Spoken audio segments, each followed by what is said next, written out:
Amen. Say, man, we are back. And look, on the side, my man Moss said, hey, they seen a lot of Drake May. So let me switch it up for y'all, baby. I got that zero. Our second best player. Christian Gonzalez on this week, baby. Gonzo, baby. In the red jersey, baby. We are here. And we are excited to be back. Nah. Gonzo Schmonzo. But big shout out to you guys again. We are back for another week. Shout out to Sandbox. And why not shout out my team, right? We lost. We lost. That's true. We lost. But here's the kicker for all of you head coaches interested in a job. Out of the 10 games we have lost this year, 6 have been within 3 points or less. Oh, well, I wouldn't say 3 points or less. Let me not get ahead of myself. 7 points or less, a touchdown or less. So we got the roster, guys. Let's get us a GM. Like I said, go ahead and bring Louis Riddick off that TV screen at ESPN. And who knows, man? Maybe we get Prime. I don't know. But there are lights at the end of this Jets treacherous tunnel here, guys. Out of the 10 games, let me repeat, out of the 10 games that we have lost, they've all been within a touchdown. There's a bright spot. But welcome back, Sandbox. Hey, man, you know it's fitting that you think that you got the roster, even though you lost all those games. Because we're talking about fantasy football. And I ain't even meaning to come at you like this, but my man Maul has had a tough go at it. Listen up, Sandbox fans. If you stuck with us on draft day, you know that the loser has to wear I suck at fantasy football shirt and eat that hot chip. Tell him who's eating the hot chip this year, Maul. Man, big shout out to AB because he chose the draft order. We appreciate you, AB. But I don't know, I don't want to curse on here, but look, fans. Look, guys. We're going to do this for Big AB. Because I've elected to eat the chip. I'm not a loser. Okay. So I'm just going to say I elected to eat the chip this year. And I won't go into too much after that. AB. But they're here to talk about fantasy, man, because truthfully, it has been a fantastic year for fantasy players. There's been a lot of disparity. There's been a lot of hip and hop. And we want to talk about some fantasy superlatives, man. We want to talk about who we think has performed the best, who is not the best, and what you can look forward to. Now, we're going to do some fantasy superlatives. So I'm going to go ahead and kick it off. The fantasy MVP this year is Mr. Josh Allen, and I'll tell you why. I know there's going to be a lot of people that say that a quarterback at fantasy MVP is crazy, but you have to understand, this is coming off the heels of his 50-point game, and I know that's not something that is, often and not really a situation you're going to hinge on, but he scored 50 fantasy points. The last time a quarterback has done that is 50 some odd years ago. And not only did he score 50 yesterday, Josh Allen has averaged 23 fantasy points a game. There's been quarterbacks that have been playing fantasy all year that haven't even reached 23, who was supposed to. Josh Allen is the number one quarterback in fantasy, and I want you to think about it like this. It's not that he's the best player in fantasy, but we are talking, when we talk MVP, we talk most valuable player. What other quarterback is getting you those numbers? And think about it. You can set the quarterback position and not even thinking about the matchup, not even thinking about who else is playing, not thinking about any of that, because you know Josh Allen is a locked and loaded player at that position. Give me Josh Allen for fantasy MVP this year. Man, big shout out to Josh Allen. One reason because he was my starting quarterback this season in my fantasy league that I lost. So, Mr. MVP, does he constitute or does he contribute to winning? He helps, but I've lost several times this year.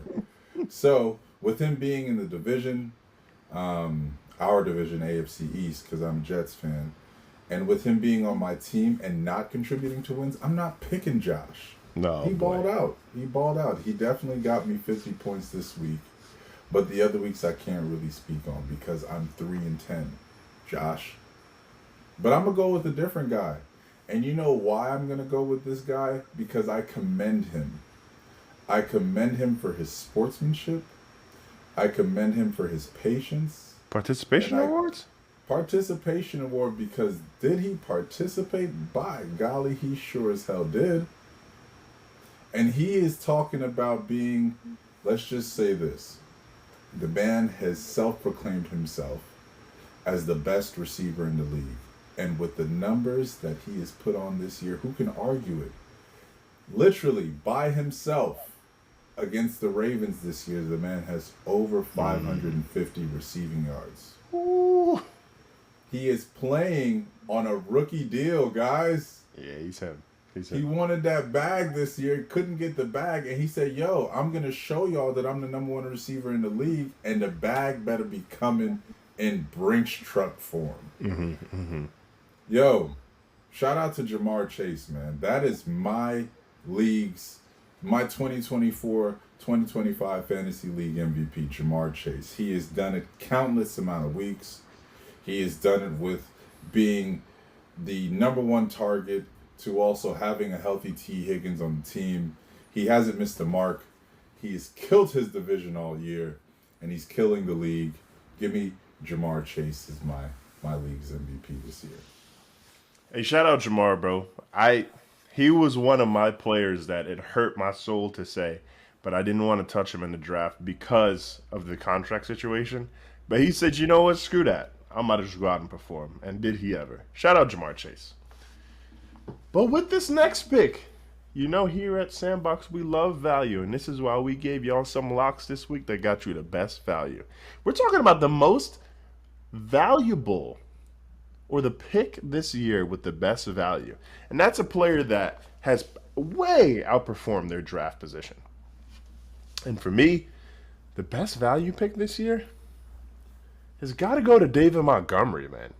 David Montgomery right now is finished within the top 10 of running backs, and his backfield counterpart, the Sonic to his knuckles, was drafted in a lot of leagues in the first round. And don't get me wrong, I love Jahmyr Gibbs. I see his talent and I recognize what he's able to bring to the table. But David Montgomery is so loved by his coaches, bro. He's so loved by his coaches and his teammates, and he gets a ton of touches. And name a back in the league right now within the 5-yard line that you trust more to get into the end zone than David Montgomery. With that offensive line, with that team, with that Super Bowl bound team, might I add. Give me David Montgomery as the best value pick this year. By golly, love David Montgomery. But, I mean, are we forgetting Derrick Henry when you talk about give me a back that we want at the goal line? I mean, that's just me. But, you know, earlier on in the year, I said that Brees and Braylon Allen was the new Thunder and Lightning. If you guys don't recall, Tiki Barber and Ron Dane had New York in a frenzy back in the day, being Thunder and Lightning. Both toted the rock really well. Both were high-class running backs, and that's what I see out of Detroit. So I do agree with the David Montgomery take. Although he wasn't seen as the number one back in that offense, we might just have to give him that credit because he is balling as such. But for me, I'd like to stay in the receiver room for my biggest sleeper pick. There was just so much questions in the air tied to what this offense could be. You got a new quarterback, a new head coach, a running back that has surpassed his injury concerns. So what would it be in that offense to where there was a ton of mouths to feed? And this receiver was picked anywhere between 30 and 45 out of standard fantasy drafts, whether it being an 8-person, 10-person, or 12-person league. And he finished out this year top 6 as receiver when it comes to fantasy football. He had only 3 weeks with less than double-digit points. Come on now. You cannot knock this guy. He's young. He has a bright future with his vet quarterback and the rookie that they drafted last year in Atlanta. Big shout out to Drake London out of USC playing for the Atlanta Falcons, because Kirk Cousins had him looking like what he had Jay Jetta looking like that first year. Shout out to Drake London. Like I said, he ended this year top 6 in receivers in fantasy football. He only had, like I said, guys, 3 weeks scoring less than double-digit numbers. You can't beat that, man. Give me Drake London, the biggest sleeper this year. Hey, I tell you what, you really delivered that on the sleeper side because when you were describing a player, I was like, man, I don't even know who you're talking about. He really was kind of a sleeper coming into this year because you didn't really know what you were going to get from Kirk Cousins. But you just hoped and prayed that he treated that boy like Jay Jetta. And Drake London delivered. He delivered. Shout out Drake London. But just as much as you hit on the sleepers, we can't leave out the busts. And boy, oh boy, y'all know what I mean when I'm talking about the bust. The guys that you draft to lead your squad to the promised land. And they lead you to Candyland at best. Listen up. The biggest bust, and this is not just because I had a lot of stock in him in my drafts. The biggest bust this year in fantasy football is not Christian McCaffrey. And I know what a lot of people are going to think. Because we might have the same bust. It's not Christian McCaffrey. Hold it down. Because the biggest bust this year is a guy that finished in the top 3 of fantasy running backs last year, who is one of the league's best pass catchers, and he's also very effective in the run. That boy Travis Etienne gotta go, bro. That boy Travis Etienne gotta pack his bag and leave Jacksonville, bro. He finished a number 3 running back last year and did nothing all year. Nothing. And it's not even like he was hurt very often. And I know I'm passionate about this one, but he almost made me come in last in one of my leagues because I drafted him over Kyron Williams. This man, Travis Etienne, bro, was very rarely hurt and could do nothing. You let a cat named Tank Bigsby take over the backfield? You let a cat named Tank Bigsby, he can't even catch the ball. Travis Etienne, bro. Travis Etienne is the biggest bust. He went in drafts in the same breath and ilk as Isaiah Pacheco and Kyron Williams. Even with Pacheco's injury, I would take Pacheco over Travis Etienne. A ton more. Until Travis Etienne gets to a better team, he is the biggest bust, and he is on my no draft list going forward. Free that boy Travis Etienne, or don't touch him in drafts. My gosh, do I agree. Whew. Well, he is not the biggest bust for me. I thought you were going one direction when you said Christian McCaffrey. But Travis Etienne, do you play football, brother? Like, goodness. Like, your quarterback, I thought that was like your guy. He wanted you there. They were homies. He wanted you there. Like, you were drafted specifically because of the quarterback at the helm right now. Man, that one skunt. Big skunt. But I'm going to stick within that region of the C-Max of the world. And I'm not talking about running backs, but in that area of San Fran, the Bay Area, whatever Drake says, they have been missing in action all year. And I can't really say that this guy is plagued by injuries because he's just always out every year. But the expectations was for this kid to be a number 1 receiver in our hearts in fantasy minds. And there is a level of inconsistency every year with this receiver to where I don't even think he's the number 1 or number 2 option at receiver on his team any longer in San Fran. The man has averaged 8.5 points weekly this year. It's terrible. And he was drafted within the first 2 rounds of pretty much every league in the fantasy in the fantasy world this year.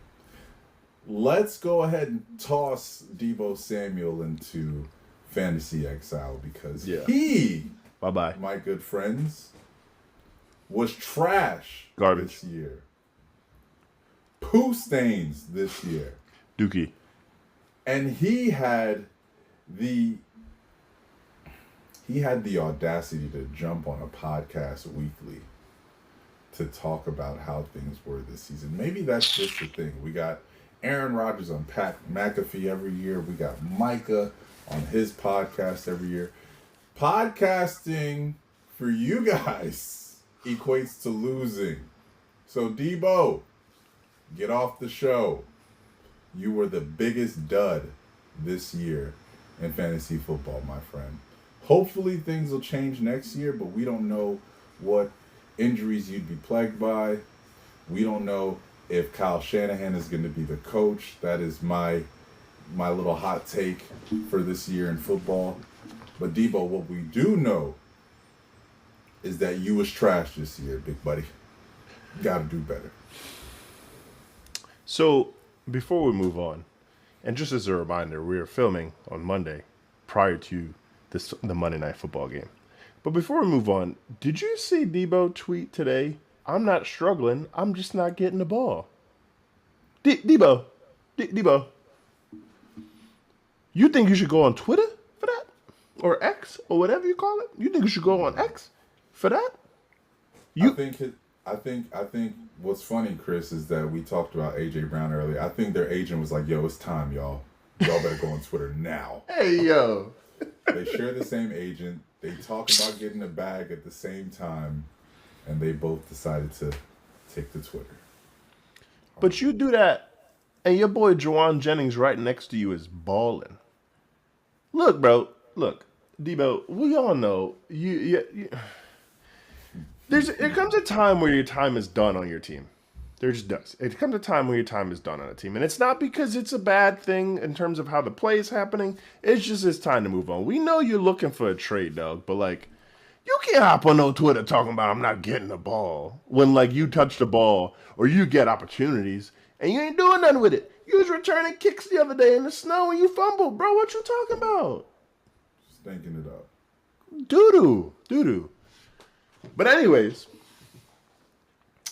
as we do always, we look forward to the future. And this next superlative is biggest sleeper pick going into next year. And I'm glad we were talking about Debo. Because the guy that I'm going to pick as my biggest sleeper pick going into next year is someone who I view as Debo Samuel's future teammate. Because like I said, that man Debo Samuel has been itching to get out of there. And you could tell. He liked Brock. He don't love Brock. He's been itching to get out of there. And what better team can he go to than the team that he wanted to get drafted by all along? Shout out Debo and shout out T. Higgins. Because they're both going to be teammates of Drake May next year, baby. Listen up. Before you ooh and you ah, Mo, before you ooh and you ah, you have to understand how well Drake has been playing this year.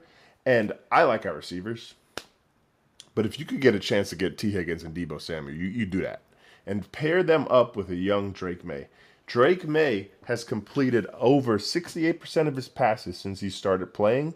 He's also a huge factor in the run game. And he's averaged more rushing yards by a quarterback since he's become a starter than anyone else in the league. Don't you think that's going to go up when he gets two bona fide players? Well, maybe not Debo's bona fide, but you get my point. Bound to go up when he gets two solid receivers. And when New England repairs that offensive line this offseason, the reason I'm saying sleeper, he's not going to go around Josh Allen's realm. He's not going to go around Jalen Hurts' realm. But if you could grab Drake May, as he's performing now, going forward, when he gets some receivers, when he gets more design runs, Drake is going to the moon next year, y'all. Y'all better hop on a train while you still can. Give me Drake May's biggest sleeper coming into next year. Oh, I'm sorry, man. That was just a conveniently snoozing again. Weak ass Patriots take. I'm sorry, I missed that one. Okay, all right. But I heard a name in that take because did this guy just? Hey, Shoes, did this guy just say Drake May was the biggest sleeper for next year? This guy's crazy. Man. I don't know. But you said a name that I do agree with. You just missed. You just twisted and turned what you were saying, and you missed on the actual biggest sleeper for next year's fantasy. And I'll tell you why this guy's the biggest sleeper for next year's fantasy. Is because this guy is legitimately a number one receiver who has had to play second fiddle to my fantasy league MVP this year. I see, yeah. And my hunch is that he will not be in Foxborough. Of course you're not. The hell? He will not be in Foxborough. He is taking his talents to Los Angeles, and he's going to join Justin Herbert. And we all know, because that's Chris's guy right there, Justin Herbert. If it wasn't Drake May, he'd love some Justin Herbert in Foxborough. That's for but sure. He's going to team up with Justin Herbert, and that 4,000 to 5,000 yard quarterback a year is going to have a field day with his legitimate number one receiver and T. Higgins. I think T. Higgins is going to open the market up next year. He's going to surprise a lot of people. I wouldn't even say he's going to surprise a lot of people, because I'm not surprised. And you know one thing? I saw this take on Hard Knocks where Tomlin, he had a good gesture, I guess, when he was talking to Herbig about a sack that he made. I'm not surprised. And I won't be surprised by the numbers that T. Higgins is going to put up next year. Big shout out to T. Higgins, because he is going to be the biggest sleeper for next year's fantasy league. Yeah, so the boys at The Athletic, and some more reputable sources have already said New England's ready to throw the bag at T. Higgins. But you can go ahead and say the biggest sleeper, because he's going to be with Drake May, so why wouldn't he be? Anyways. Listen up, y'all. Week to week, we come on here with fantasy bets. Fantasy and bets. Can you tell them a little bit about last week, though, Chris? And last week, we decided to focus just on bets for y'all, bro. And we gave y'all 6 things, and about 5 of them things hit. Hopefully, y'all made some dough. Hopefully, y'all listened up, And because we were doing so well then, we got to come back with another one. So we each going to give y'all some locks, and I'm going to go ahead and kick it off. As we alluded to earlier in the show, Mr. Jalen Hurts and Mr. A.J. Brown ain't really clicking like they used to. And they were homies. And you know what they say. Why can't we be friends? Why can't we be friends? Listen up. A.J. Brown hasn't had double-digit targets since week 1. Him and Jalen Hurts ain't clicking. So what's going to happen this week when they play the Steelers? A.J. Brown's getting in that end zone. A.J. Brown is going to score this week to quell the media, to quell all the hubbub, but also so they could take a step forward into becoming that 1 seed should the Lions, fall with a bag. Get A.J. Brown in the end zone, in your lock, and make some money off it. I like that. I like that a lot. And you know why? Because I'm going to stick with that. Same game. I'm going to tell you guys to go money line and pick the Philadelphia Eagles. And you know what? The Philadelphia Eagles right now, I believe they're slated to win by, 6.5 points? Do you know right now the betting odds? I'm sure it'll change by the time we get to that point. Yeah. But them guys winning by 6. Them guys winning by 7. Them guys going to win by 14.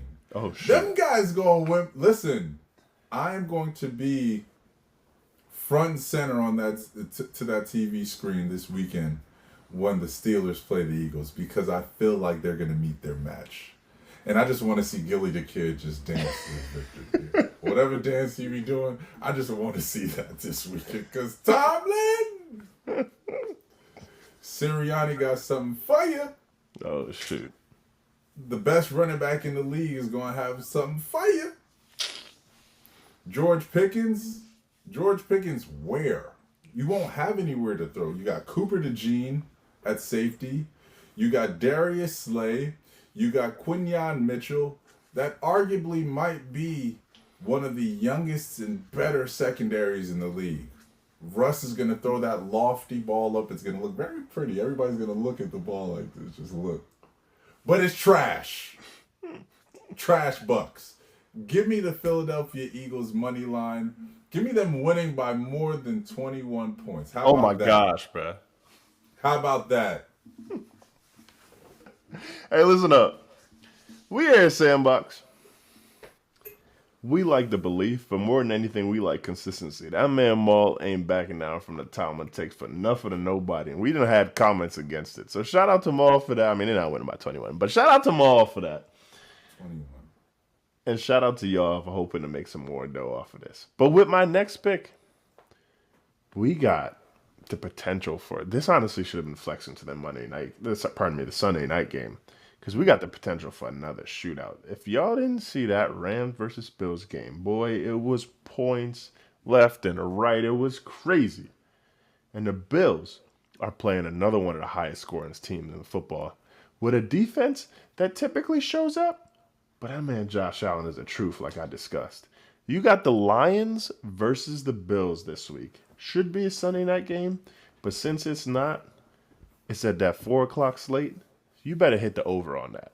Hit the over, because that's going to be another shootout. Josh Allen is going to have to score, and this Lions team is for sure going to score. You got to hit the over, cash out, get your bread now, get the over on that game, and enjoy the fireworks while it's going on. I'm gonna actually love to watch this game. Like you said, there are a few games right now that are must sees for this upcoming weekend. My fantasy season is over, so go Lions. Screw Josh Allen. He's my quarterback, but go Lions, man. Big shout out to the Lions. Hopefully they can kind of jump over those Super Bowl blunders, and there isn't going to be a team this year in the NFC, I think, that can hold the Lions back from making the Super Bowl. So, like I said, go Lions. But we are writing some teams off this year because they just have had a tough year, to say the least. The excuses could be injuries, but you know what you're getting into when you get these players. So I have no excuse.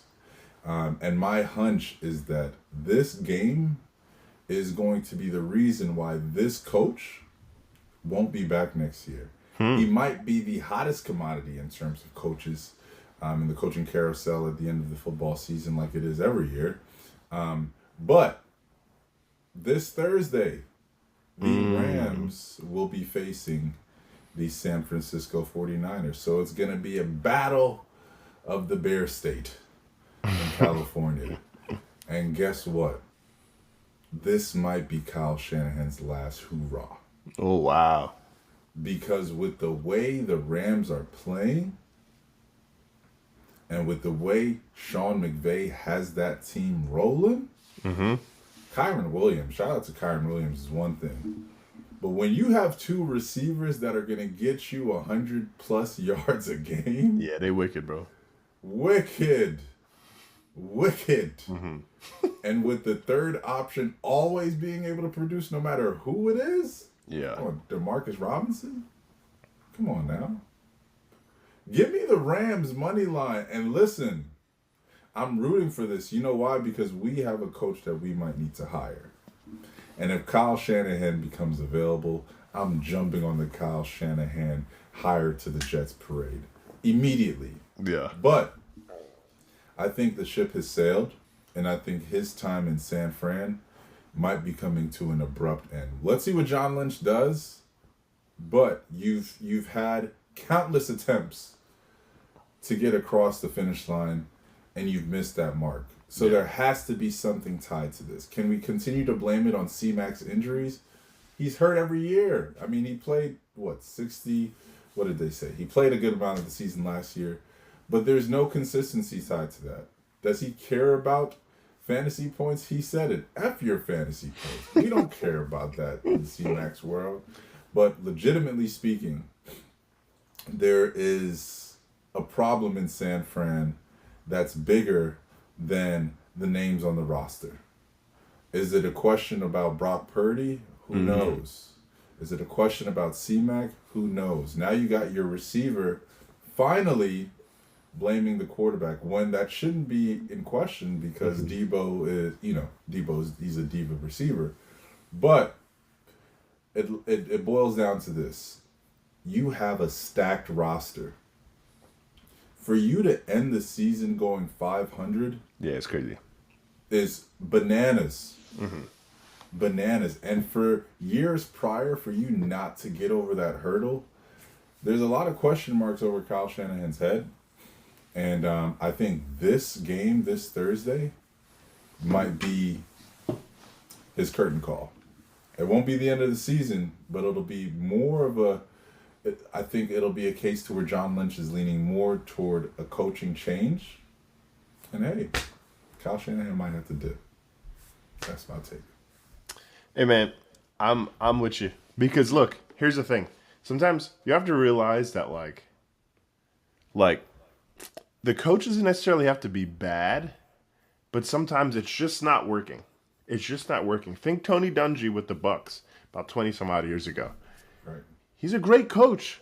It just wasn't working with the Bucks. You got to go change it up. You got to switch it up. You have the pieces. You have guys in their prime. You got to do it while you still can. So it's not like Kyle Shanahan will land on his feet, but we're going to see after this Rams game with Sean McVay, who owns Kyle. We'll see. But this has been another fun week of the Sandbox Sports Podcast. We really appreciate y'all tapping in, but also we really appreciate y'all following along with us in fantasy this year. And I hope for anyone that's made it, best of luck in the playoffs, including your boy. Yes, sir. It has been another week. I can't say the same about you guys still in the fantasy season. If you are, fuck y'all. Because I am not. But I loved the entire experience this year. It was enjoyable. For everybody who joined the Sandbox League this year, we appreciate y'all.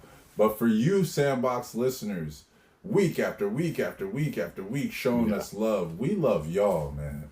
For sure. And we are here again with another week's episode, and we'll see y'all again next week, man. At Sandbox, we love y'all. We out. Bow.